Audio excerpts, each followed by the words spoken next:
지금 그 우리나라 그 교육 수준, 인터넷 속도는 거의 광속에 가깝다시피 하지 않습니까? SNS.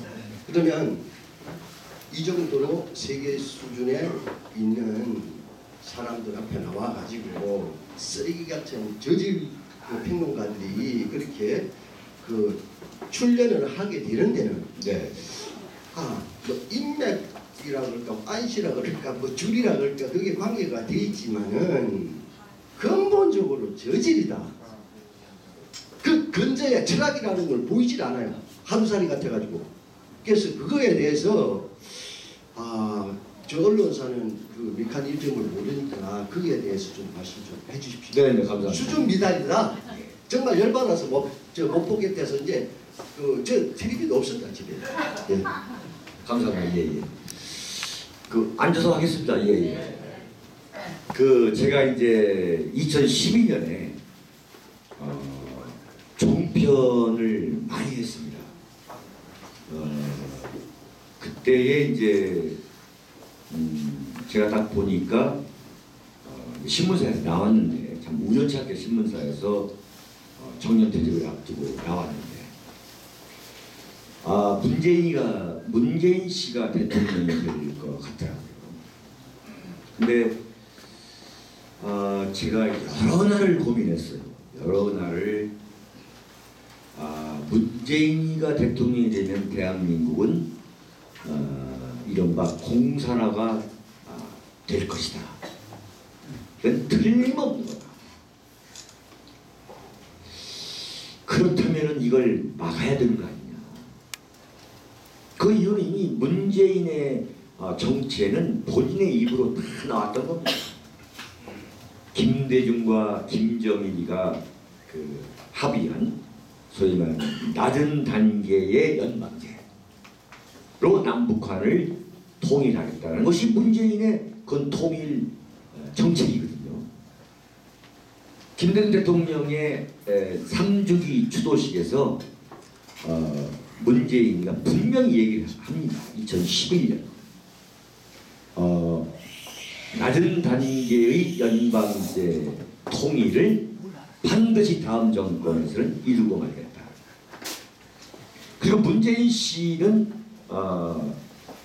소위 말하는 평화협정을 맺어야 된다는 지금을 하고 있습니다. 그 평화협정이 뭡니까? 평화협정을 맺기 위해서는 주한미군을 철군해야 되는 것은 당연한 거 아니겠습니까? 주한미군을 철군하고 그 다음에 전시작전권을 완전히 가져와야 된다. 따라서 그리고 소위 말하는 국가보안법을 폐지해야 된다. 국가보안법이 노무현 정권, 김대중 정권 10년 동안 철폐되지 못한 것에 대해서 문재인의 운명이라는 책을 보면 상세히 나와 있습니다. 이루 말할 수 없는 참 아쉬움을 비력하는데요. 제가 문재인이가 소위 말하는 민주당의 대선 후보가 될 가능성이 100%인데 그렇다면 과연 박근혜 그 당시의 새누리당 후보가 문재인을 데려갈 수 있겠느냐. 솔직히 말씀드립니다만 새누리당은 이번에 탄핵을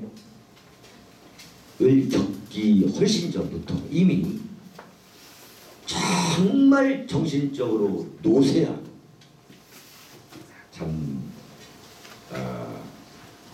오로지 자기들의 그 개인의 정치적인 그 이익, 자기네들의 그 밥그릇 이런 것만을 위해서 평생을 살아온 사람들의 집합수예요. 사실은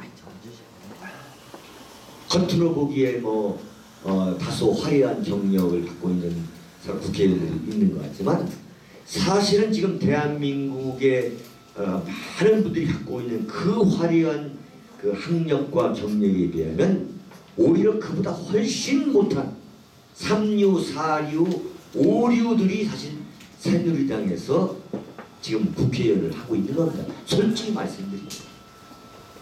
근데 오로지 그 처세술, 기회주의 이런 걸로 국회의원을 지금 하고 뭐 이렇게 정치 권력을 향유하는 단계에 이르게 된 건데, 그러다 보니까 새누리당부터가 박근혜 대통령을 위해서 그냥 죽을 입을 다해서 선거운동을 하지 않는 겁니다. 이번 탄핵 과정에서 보면 그대로 똑같은 거예요.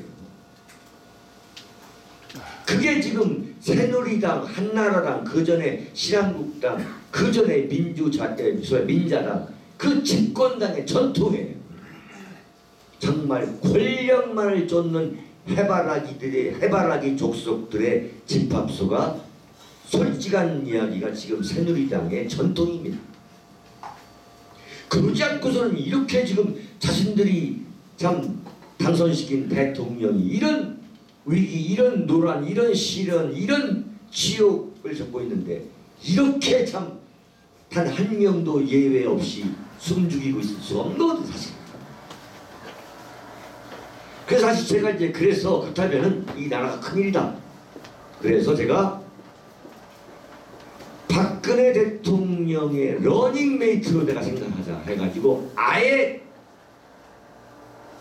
제 모든 영혼을 바치자 해서 제가 막 출범한 종편을 제가 잡은 겁니다. 보니까 이거 완전히 불모지예요.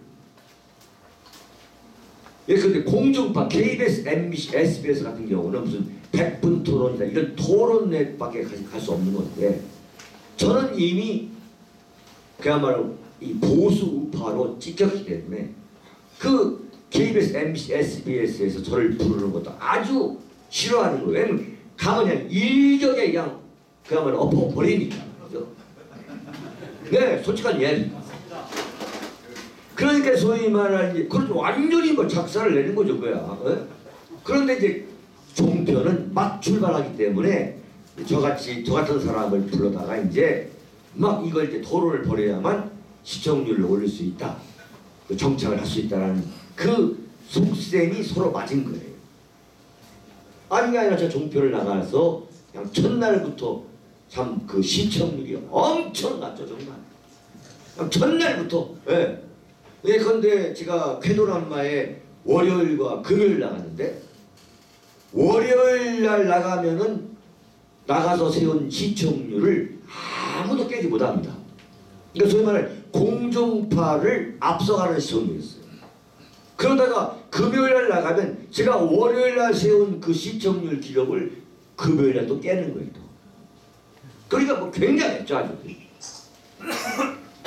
예, 제가 이제 뭐 제 자랑하는 것 같습니다. 자, 현실은 그랬던 거예요.